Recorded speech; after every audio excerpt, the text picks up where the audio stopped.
Good morning, students. In the previous topic, you studied about the three forms of heat transfer, that is conduction, convection and radiation. I will give you an example in which you can see all the three processes. Okay, here you can see a utensil which is kept on a gas burner. This is a burner. Okay, and from the burner the flames are coming out. What will happen? First of all, due to the heat from the burner, first of all the utensil which is made up of metal, it will get heated up. The heat will get transferred from here. Slowly the whole vessel will get heated up, and this vessel is getting heated up by the process of conduction. This utensil is also filled with water. First the utensil will get hot, then due to the heat in the utensil, the water inside the utensil will get slowly heated up. And how this water is getting heated up? I told you, by the process of convection. Okay, and then the third procedure is the radiation. Now you all must have gone to the kitchen. Now when you go to the kitchen, if your mother is working in the kitchen, as soon as you step into the kitchen, you all must have noticed that you feel very hot in the kitchen as compared to other rooms. Why? If the gas is on or the burner is on, you go to the kitchen and stand near the flame. For example, if you are standing here, okay, now what will happen if you are standing here? After some time, you will see that not only the utensil and the water is getting heated up, after some time even you will starting, even though you are standing far away here, but you will start feeling hot after some time. And why did you start feeling hot? Because the heat from the flame is getting radiated to you from here to here, and it is happening by the procedure of radiation. Okay, even though you are not in contact with the heat, but the heat, you can feel the heat, and it is because of the process of radiation.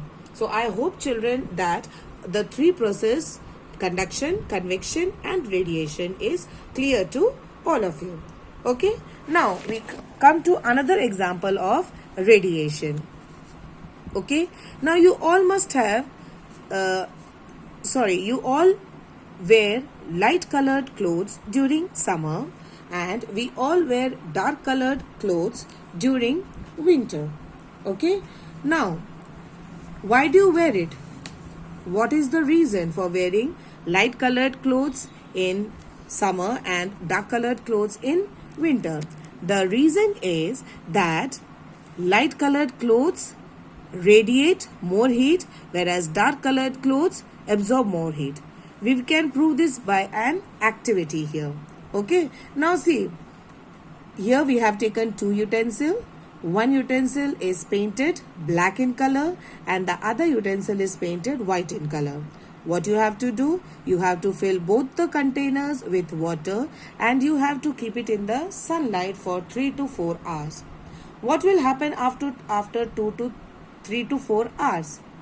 You will notice that the water which was in the black container is more hot as compared to the water which is present in the white container. What is the reason? The reason is that the black container will absorb all the heat from the sunlight and it does not allow heat to pass through it. It does not allow heat to go. Okay, whereas white color utensil, even though it is absorbing heat, but it will radiate more heat. Radiate means it is transferring more heat to the surrounding. That is the reason why light colored clothes keep you very cool as compared to dark colored clothes in summer. Okay, now you all know that we all wear woolen clothes to keep us warm during winters. Okay, why do we use woolen clothes in winter? What is the reason? The reason is that wool is a poor conductor of heat.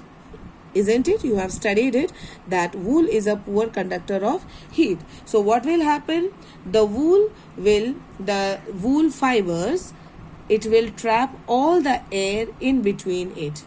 Okay, all the air is trapped between the wool fibers. So it will keep our body warm. Now, if I give you an option to choose, that if I give you one thick blanket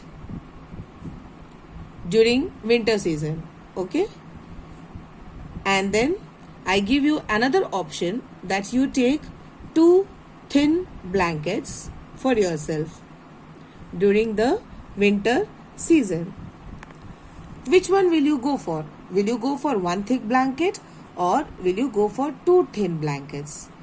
Usually what do? We all think that if we take a thick blanket, it will keep us warm. Okay, so you all will go for thick blanket. But that is not the case. Thick blanket will keep you warm, no doubt. Okay, it will keep you warm. But two thin blankets will keep you more warmer. How? See, when you put one blanket on your body, then after that you put another blanket, one on top of the other blanket. What will happen when you are putting two blankets, one on top? Between the space of two blankets, the air gets trapped. Okay, when the air is getting trapped, again I told you in the beginning of this chapter that air is a poor conductor of heat. So what will it do? Since air is a poor conductor of heat, it will not allow the heat to pass through from it. Whatever heat has been trapped by the blanket between these two layers, it will remain inside the two blankets only, and the two thin blankets will keep you more warmer as compared to one thick blanket. Clear? Why? Because first of all, blanket is made up of wool. Wool is a poor conductor. Secondly, between these two thin blankets, the air is trapped, which is a poor conductor of heat. So with this, we have come to the end of this chapter. I hope, children, that the chapter is clear to all of you. Please read the chapter properly, and if you have any doubt, you can contact me on my WhatsApp number. Thank you.